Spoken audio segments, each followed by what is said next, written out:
Atas nama Bapa dan Putra dan Roh Kudus, amin. Shalom alaikum bersama Mesias. Selamat bertemu kembali saudara dengan saya, Episkop Daniel dari Nikopolis, pendiri dan pemimpin daripada Gereja Ortodoks Indonesia.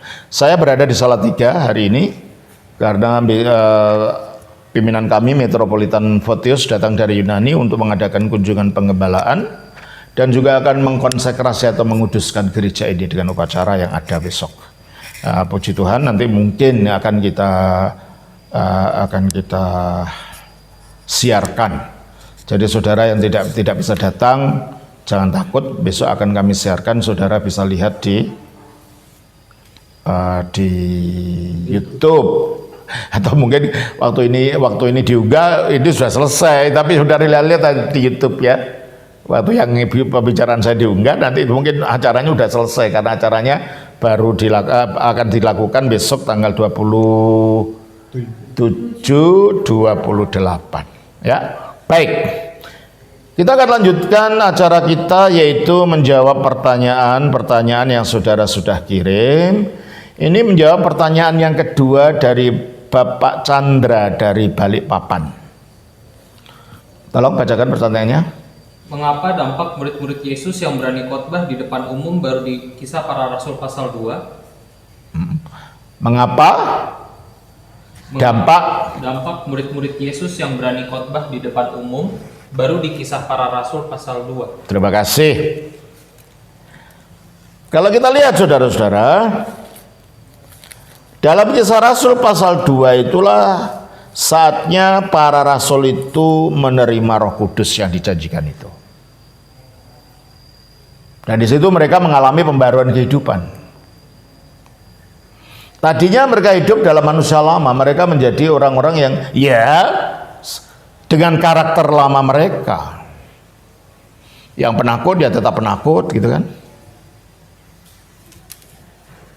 Belum mengalami perubahan. Pada waktu datangnya Roh Kudus itu, mereka diubahkan dari dalam dan diberi kemampuan yang mereka tadinya tidak punya. Salah satunya adalah keberanian untuk bersaksi. Roh penakut akan disingkirkan.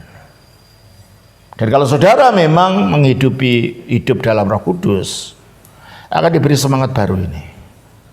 Akan diberi kekuatan baru ini. Coba kita baca di dalam Kisah Rasul pasal yang keempat, ayat yang ke-8. Maka jawab Petrus, penuh dengan Roh Kudus. Ya. Penuh dengan Roh Kudus ini tidak berarti dia berbahasa lidah itu. Enggak. Nah, kalau dia berbahasa lidah, gimana orang bisa mengerti apa yang diomong? Penuh dengan Roh Kudus artinya penuh dengan energi ilahi, penuh dengan kuasa baru yang tadinya tidak dimiliki. Apa? Maka jawab Petrus penuh dengan Roh Kudus, hai pemimpin-pemimpin umat dan tua-tua. Tadinya takut dengan pembantu permohonan saya ketakutan. Kamu orang dari Galilea juga? Enggak, aku enggak kenal dia gitu kan tadinya. Nah, sekarang bukan saja tidak takut kepada siapa, malah dia berbicara kepada penatua-penatua, pimpinan-pimpinan yang tadinya memang berusaha untuk yang memprovokasi orang untuk Yesus dibunuh. Nah, sekarang Petrus malah ngomong ke mereka. Ditunjuklah hidungnya orang-orang ini. Ya.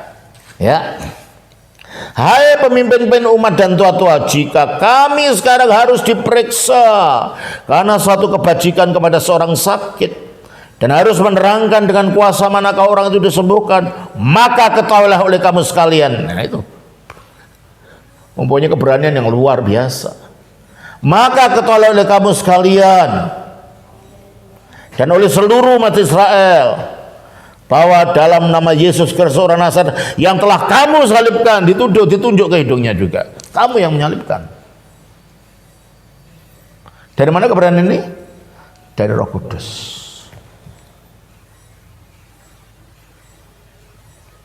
Jikalau kita memang hidup dalam Roh Kudus, mendapat energinya bekerja dalam kita tidak takut untuk bersaksi. Ya memang, tapi ya jangan sembrono, seenaknya gitu. Ya tetap dengan hikmat, tapi kita tidak ada ketakutan untuk menyaksikan itu. Dan selalu ada keinginan untuk bersaksi.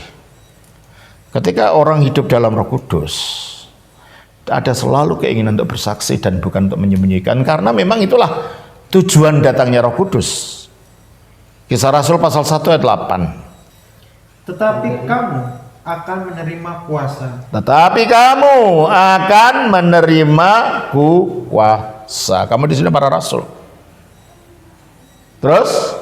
Kalau Roh Kudus turun ke atas kamu. Kalau Roh Kudus turun atas kamu, kuasa untuk mempunyai hati yang berani, kuasa untuk mempunyai kerinduan untuk melakukan, menerima kuasa-kuasa ini.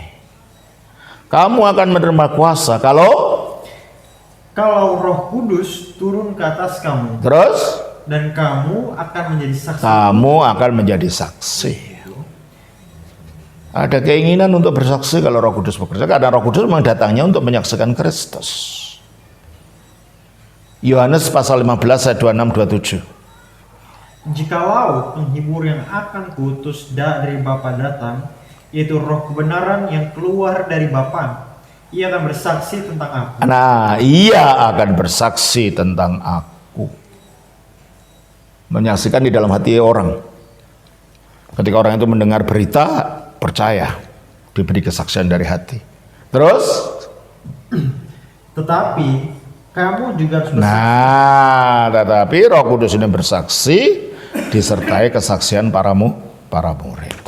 Para murid bersaksi dengan kuasa kesaksian dari Roh Kudus itu.